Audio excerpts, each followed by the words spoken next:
Ouh là là, elle a du mal. Elle a beaucoup de mal. 100% éthanol. 100% éthanol. Salut les amis, bon je voulais vous faire une vidéo par rapport à l'explosion des prix des carburants. Je sais que ça n'a rien à voir avec ce que je fais d'habitude, mais maintenant vu que je roule à l'éthanol, je voulais vous montrer que c'est possible de rouler à l'éthanol sur une voiture essence sans boîtier et sans reprogrammation. Je vais vous montrer ça tout de suite les amis, j'espère que ça va en aider certains. Donc je vais vous montrer ça tout de suite. C'est sur un Hyundai i10 essence 1,2 litre. Alors comme vous voyez là, je suis à sec, donc je suis en réserve. Là vous voyez le compteur 142 424. Donc je vais faire un petit plein d'éthanol. Donc je vais vous montrer combien ça va coûter. Je vais vous montrer combien de kilomètres on va faire, ainsi de suite, comme ça, voilà. Bon, je voulais vous montrer les tarifs, mais en fait, je viens de capter, on peut pas voir, c'est incroyable. On peut pas voir le prix, mais il est à 89 centimes.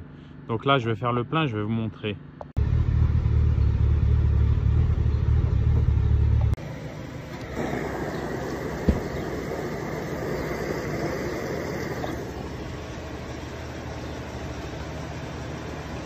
Bon alors on voit que ça fait, j'ai mis presque 30 litres, 29,95 et ça m'a coûté 26,93. Donc voilà, maintenant on va voir. Bon alors les amis, comme vous avez vu, on a mis, j'ai mis 30 litres. En fait moi j'ai un réservoir qui fait 35 litres. Mais je crois à 30 litres, elle était déjà en réserve. Je pense que c'est un truc de sécurité. Désolé pour les reflets là. Vous voyez, là je vais vous montrer. Désolé pour les reflets, hein. Ok, vous voyez là, je suis à fond. Bon, on va démarrer. En général, je sais que quand elles sont froides, elles ont un peu du mal à démarrer à l'éthanol. Donc, on va essayer. Je vais essayer tout de suite. Non, ça va, nickel. Nickel, ça a bien démarré.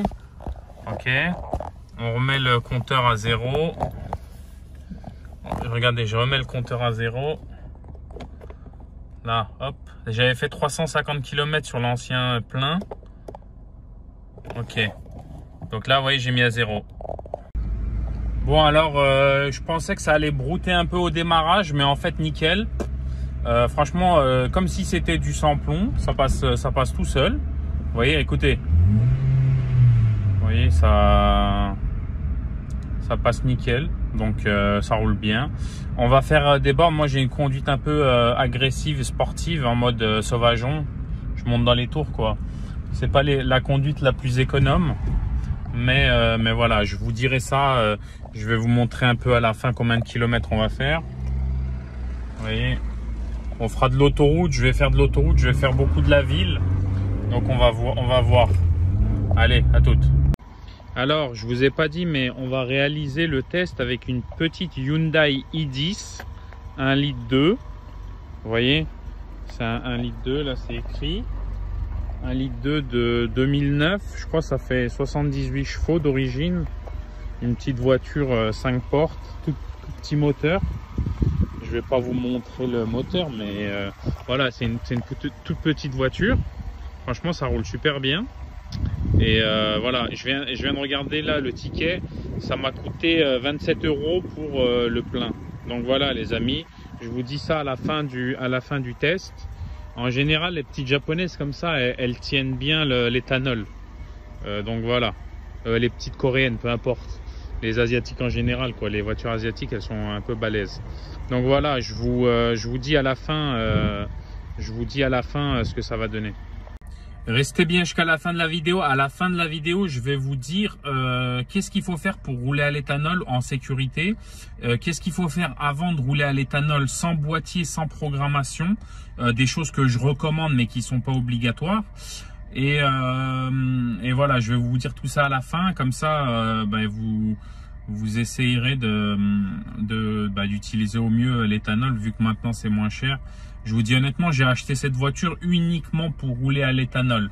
Donc, je vais vous dire à la fin les résultats du test. Ça va vous surprendre. Vous allez voir. Allez. Bon, alors les amis, comme je vous ai parlé de l'éthanol, regardez le compteur. Franchement, ça roule nickel. Voilà, là je suis avec un 1,2 litre, je suis à 140. Bon, on va essayer de monter, on va voir jusqu'à combien on monte. Moi je suis pied au plancher, mais on est 3 colosses dans la voiture. Hein. Il y a 300 kg de viande là-dedans dans l'automobile. Il y a 300 kg de viande. Et regardez, ça monte bien. Hein. 100% éthanol. Vas-y, monte le compteur. 100% éthanol. J'espère qu'il n'y aura pas les gendarmes. Bon, on fait ça sur une autoroute allemande, hein, vous inquiétez pas. Donc, vous voyez, filme le capot, vous voyez que c'est la même voiture. Hein. C'est ma petite Hyundai i10, un petit avion. Donc voilà les amis. Bon les amis, jour numéro 3 de mon test éthanol. Là, vous voyez, il est 8 h du matin. Je sais pas quelle température il fait, mais bon, il doit faire 4-5 je pense. Donc on va voir ce que ça va donner. Hop, on tourne le volant. Ok, alors. Voyons voir.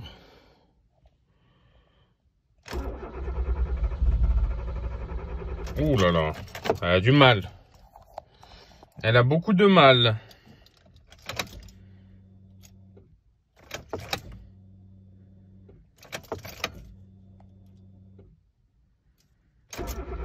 Ah, ça va mieux. Ok. Oh, qu'est-ce que je vois là? Qu'est-ce que je vois là, le voyant moteur? Bon, ce qu'on voit, c'est que le voyant moteur, il s'est allumé. Donc, je sais pas, on verra bien. Je vais vous donner des nouvelles un peu plus tard. Allez, à toutes. Bon les amis, je vais remettre le plein. Je vais vous montrer ce que j'ai fait avec le plein, donc 30 litres d'éthanol. Pas de boîtier, pas de programmation, rien brut. Je vais vous montrer ça tout de suite. Bon alors, ce qu'on voit, c'est que vous voyez, là je suis presque vide. Ouais, il doit me rester de quoi faire à peu près 50 km, je pense. Donc là, je vais vous montrer, j'étais à 0, je vous montre. Vous voyez, j'ai fait 290 km. Mais je roule vraiment en mode sauvage, hein. Grosse accélération, je monte à 150 sur l'autoroute, etc., etc. Donc là, vous voyez, ouais, comme je dis, ça doit faire à peu près 310 km pour le plein. Donc ça fait 310 km pour 30 litres. Donc ça fait à peu près du 10 litres au 100. Et donc à 90 centimes le litre, ça fait à peu près du 9 € les 100 km. Donc 9 € les 100 km, je trouve ça va, c'est bien, c'est pas cher. Donc voilà. Donc juste le truc, c'est qu'en fait, bon, le matin, démarrage à froid, c'est un peu galère, mais si vous faites préchauffer avec la clé 3-4 fois, ça va tout seul. Et ensuite, bah moi j'ai une Audi A6 3 litres V6 TDI. Bah, je fais à peu près du 20 € pour faire les 100 km.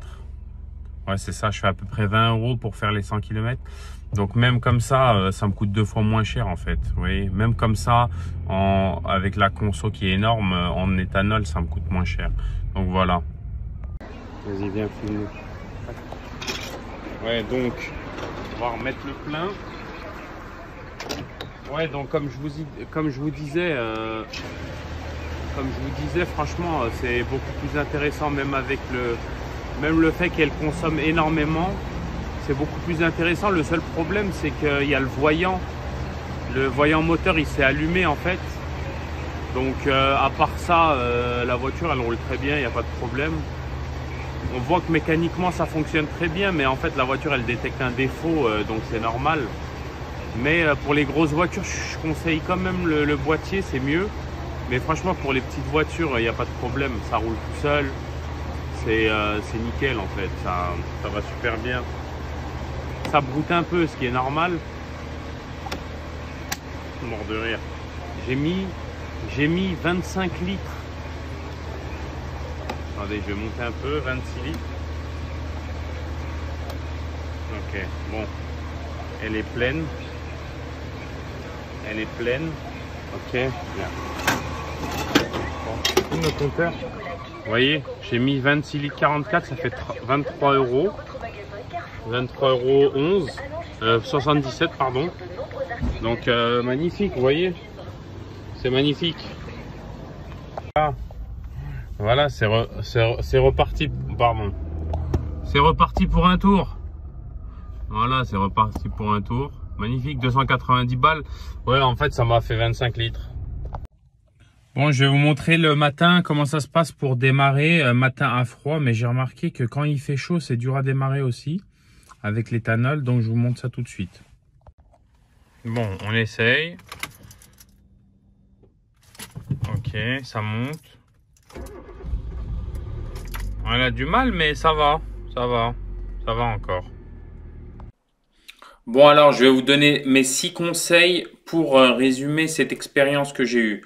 Alors, le premier, déjà, pas d'éthanol dans les moteurs diesel. C'est uniquement pour les moteurs essence. Je sais, c'est injuste, mais que c'est comme ça. Uniquement les moteurs essence. Ensuite, moi, ce que je vous conseille, c'est de mettre un additif de type Liquimoli pour nettoyant injecteur essence avant de commencer à utiliser l'éthanol. De préférence, vous faites un plein avant, vous faites un plein au samplon 98 plus l'additif Liquimoli nettoyant essence. Je vais vous mettre le lien dans la description. Ça, c'est vraiment le top. Comme ça nettoie bien les injecteurs, ça nettoie bien l'intérieur du truc. Comme ça, après à l'éthanol, je pense que ça marche mieux. En tout cas, moi, c'est ce que je fais. Il faut s'attendre à avoir des démarrages difficiles à froid et des démarrages difficiles à chaud. C'est-à-dire, c'est comme ça, ça va galérer, ça va faire. C'est comme ça. Il n'y a rien à faire. Sinon, vous essayez de faire, vous tournez plusieurs fois la clé. En général, ça aide, mais forcez pas comme des bourrins. C'est quelque chose de tout à fait normal. Quand vous n'avez pas le boîtier ou la reprogrammation, c'est normal que la voiture, elle va avoir du mal. Il y aura peut-être des petits passages à vide. Vous allez sentir comme des petits passages à vide, des petits trous d'air, c'est comme ça. Mais une fois qu'elle commence à rouler, c'est bon, ça passe. Ensuite, moi, je conseille le boîtier ou la reprogrammation sur les moteurs au-dessus de 2 litres. Genre tout ce qui est 1,5 litre, 1,8 litre, 1,2 litre. Franchement, moi, je pense que vous n'êtes pas obligatoire. Après, je dis ça, mais je suis pas sûr à 100%. Mais personnellement, moi, je roule sans et ça va très bien. Tout ce qui est au-dessus de 2 litres, ça commence à être du gros. Donc, franchement, je recommande les boîtiers ou les reprogrammations, tout ce qui est au-dessus de 2 litres. Parce que, voilà, plus le cylindre est gros et plus ça va être difficile de démarrer le véhicule le matin, etc. Ensuite, moi, ce que je conseille, c'est privilégier les moteurs après 2007 pour mettre de l'éthanol parce que j'ai entendu des histoires comme quoi tout ce qui est avant 2007, il y a beaucoup plus de problèmes. Mais une fois encore, à prendre avec des pincettes, voilà, ça engage que moi. Vous faites ce que vous voulez avec votre voiture, c'est votre problème. Et ensuite, dernière chose, ça, c'est pas des conseils, c'est juste moi, ce que j'ai vécu, mon expérience. Donc, je vous dis pas faites-le ou faites-le pas. C'est juste ce que moi j'ai vécu. Donc voilà, chacun est responsable de ses actes, les amis. J'espère que ça va vous aider. Si vous avez besoin d'acheter une voiture à moins de 2000 euros qui va rouler à l'éthanol clé en main, c'est-à-dire pas de programmation, pas de kit bioéthanol, aucune modification, c'est-à-dire vous l'achetez, hop, vous mettez directement dans le réservoir de l'éthanol et vous partez. À 90 centimes le litre, franchement c'est du caviar. C'est fini, vous allez plus être en galère d'essence. Si vous voulez que je vous apprenne comment acheter ça sur le bon coin, comment trouver des bonnes affaires, comment choisir le véhicule, éclatez-moi le pouce bleu et abonnez-vous à la chaîne, ça me fait plaisir et croyez-moi, je vais vous montrer un bon petit truc pour trouver des voitures qui roulent à l'éthanol.